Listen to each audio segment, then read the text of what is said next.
Juntos podemos restaurar solos degradados. Este vídeo abrange a parte central da home, a coleta e análise de dados. Comecemos com a coleta de dados. As informações para análise podem vir de várias fontes. Por exemplo, de conjuntos de dados pré-existentes, como os que se acham em institutos de pesquisa e agências técnicas governamentais. Também podem ser obtidas de grupos de interesse e especialistas por meio de entrevistas, pesquisas e oficinas. Em alguns casos em que não há bons dados disponíveis, talvez seja preciso encomendar novas pesquisas para preencher lacunas de conhecimento ou atualizar informações antigas. Lembre-se de que nesta fase a home deve ser o mais aberta, integradora e prática possível. Os resultados finais de suas análises serão usados no futuro nas recomendações de uso do solo. Reúna os grupos de interesse para orientar as tomadas de decisões, corroborar dados e conclusões, bem como assegurar que seus resultados representem os melhores conhecimentos e ciências locais e também que você respeitou os princípios do consentimento livre, prévio e informado. Agora vamos às análises. Uma avaliação de restauração completa inclui 6 análises distintas, porém relacionadas. A escolha entre realizar as 6 ou apenas algumas dependerá das prioridades em sua área e dos recursos disponíveis para a equipe. As análises podem ser feitas simultânea ou sequencialmente. O que se aprende com cada uma embasará as demais. Análise 1. Priorização das intervenções de restauração pelos grupos de interesse. A primeira análise de uma avaliação de restauração típica visa a priorizar as atividades e intervenções de restauração. Na fase 1 da home, você identificou uma longa lista de atividades de restauração possíveis, incluindo as que podem melhorar áreas protegidas, agrícolas e florestas degradadas. Agora é a vez dos grupos de interesse de suas regiões de avaliação selecionarem as melhores atividades com base nas metas e necessidades locais. O ideal seria você concluir esta etapa com 5 a 15 atividades de restauração que possam ser consideradas prioritárias. Esteja preparado para defender a lista e ter boas respostas à pergunta: por que essas atividades são as melhores para a região? Análise 2. Mapeamento de oportunidades de restauração.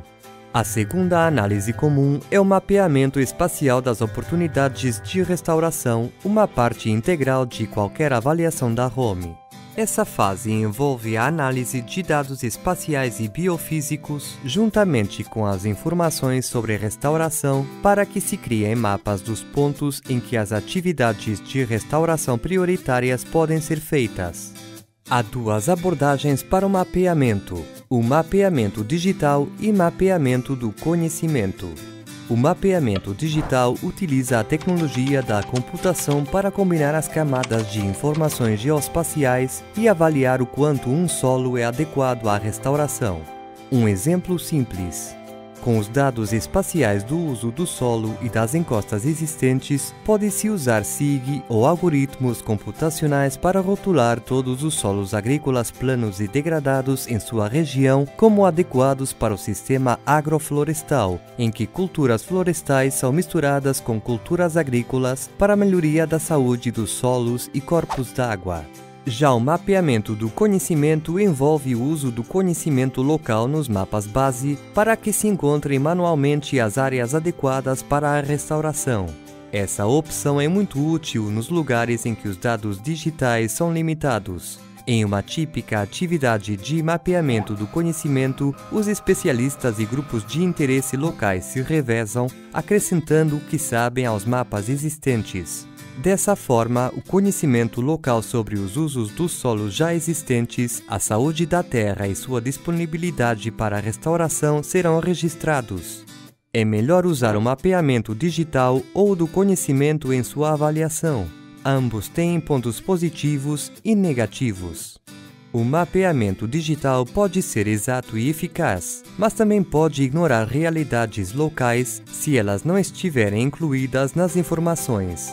Já o mapeamento do conhecimento pode disponibilizar as perspectivas locais, tal como as árvores que crescem melhor na área, porém pode ser vago no que tange aos dados biofísicos, como a quantidade de chuva em um hectare específico de floresta na região. No fim das contas, a maioria das equipes de avaliação opta por usar ambas as abordagens de mapeamento. Qual delas será mais usada dependerá da quantidade disponível de dados digitais. O objetivo final do mapeamento será a produção de mapas da área de avaliação com solos adequados para cada atividade de restauração prioritária, com a sobreposição da maior quantidade possível de dados biofísicos, sociais, econômicos e legais. Uma avaliação de restauração no México produziu um mapa final com 7 camadas de informações, para encontrar e classificar as áreas prioritárias de restauração. Nesse ínterim, um mapa elaborado na Guatemala destacou os melhores solos para cada atividade distinta de restauração, inclusive misturando árvores com culturas agrícolas, restaurando paisagens e protegendo corpos d'água. A análise 3. Avaliação e modelagem econômica da restauração. É importante saber onde e como a restauração deve ocorrer, mas a estimativa de seus custos e benefícios também pode ser fundamental, sobretudo no caso de formadores de políticas públicas que precisam saber onde o dinheiro será gasto e em benefício de quem. A terceira análise típica da ROME envolve a exploração das dimensões econômicas de intervenções de restauração prioritárias para avaliar que atividades englobarão mais valor pelo menor custo. A meta aqui é simples: estimar o fluxo total de serviços ecossistêmicos resultantes de cada atividade de restauração prioritária e descontar os custos dessa atividade. A restauração de zonas de amortecimento em torno de florestas protegidas pode resultar em mais lenha para as comunidades locais, por exemplo, e também pode aumentar as oportunidades para o ecoturismo na região. Nessa fase da ROME, esses tipos de benefícios são identificados, comparados e monetizados. Os custos podem incluir custos de oportunidade, de operações e de implementação. Ao monetizar os benefícios naturais, lembre-se de que o objetivo é captar uma ampla gama de valores que seja importante para a sociedade, e não apenas a que tem valor em mercados formais. O uso espiritual e cultural do solo tem valor, por exemplo, e deveria ser incluído em algumas análises. Vejamos qual seria o cálculo do custo-benefício de uma amostra de 1 hectare de solo agrícola degradado em Ruanda. Em uma situação típica, a produção agrícola gera para o fazendeiro $1.000 por ano, mas isso custa 500 para ele e 700 para a sociedade por causa da erosão do solo. Se o solo fosse restaurado com o sistema agroflorestal, os valores obtidos na colheita diminuiriam, mas se ganhariam outros com a produção de madeira. Os custos negativos para a sociedade em virtude da erosão do solo somem quando o sistema agroflorestal conserva esse recurso importante. A análise econômica estará completa quando você estimar os custos e benefícios marginais de cada uma das atividades de restauração prioritárias e validar essas informações com os grupos de interesse existentes. Análise 4. Modelagem do carbono na restauração. A quarta análise examina mais a fundo os benefícios da mudança climática. Embora uma análise econômica considere com frequência os benefícios do sequestro de carbono da restauração com base no custo potencial do carbono, vale a pena conduzir uma avaliação mais detalhada do potencial de sequestro de carbono de cada atividade de restauração de sua lista de prioridades. O painel intergovernamental sobre mudanças climáticas oferece diversos métodos para o cálculo do potencial de sequestro nas mudanças de uso do solo. Uma vez calculado o potencial de mitigação de cada atividade de restauração, você pode usar os dados para embasar decisões sobre formulações de políticas. Este gráfico mostra o potencial de sequestro de carbono de várias intervenções de restauração na África Ocidental. Análise 5. Presença de fatores-chave de sucesso para a restauração. A quinta análise ajuda a avaliar o contexto para a restauração.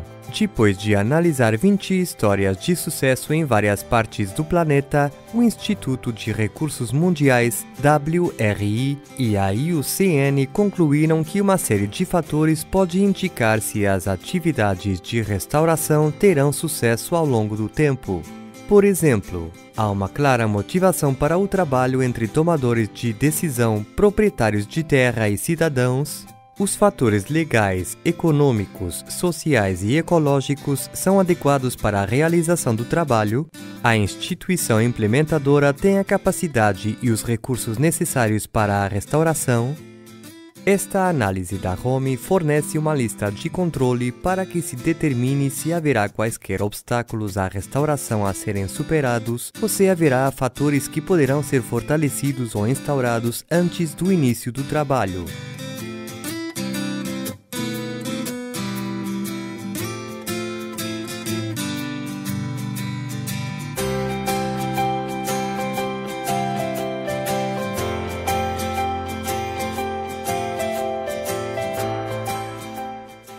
A última das 6 análises da ROME é a consideração dos tipos de fontes de recursos e financiamentos que possam estar disponíveis para apoiar a restauração em sua região ou em seu país. Especificamente, você pode considerar que tipos de financiamento podem ser mais adequados a cada intervenção de restauração identificada pelos grupos de interesse como atividades prioritárias. Para cada tipo de atividade de restauração, considere: qual pode ser a fonte de financiamento? Por meio de que mecanismo o dinheiro pode ser entregue? Que valor ou benefício para a restauração o dinheiro trará? Esse dinheiro seria canalizado por meio de diversas fontes? Em geral, quanto mais uma restauração específica beneficiar indivíduos, mais oportunidades terá de atrair financiamento privado. Quanto mais uma intervenção beneficiar a sociedade, mais oportunidades terá de atrair o financiamento público. Ao avaliar o potencial para o financiamento privado, certifique-se de considerar os retornos sobre o investimento que a atividade de restauração pode oferecer e averiguar se existem instrumentos mitigadores de risco disponíveis em sua área. Há algumas barreiras ao investimento que precisam ser enfrentadas. Quando todas as 6 análises forem concluídas, você terá dados sólidos para orientar a restauração e transmitir informações para a tomada de decisão em sua área durante muitos anos. Na fase seguinte da ROME, você unirá esses dados ao conhecimento e às sugestões de grupos de interesse e usuários principais para validar suas descobertas e fazer recomendações específicas sobre onde e como conduzir a restauração.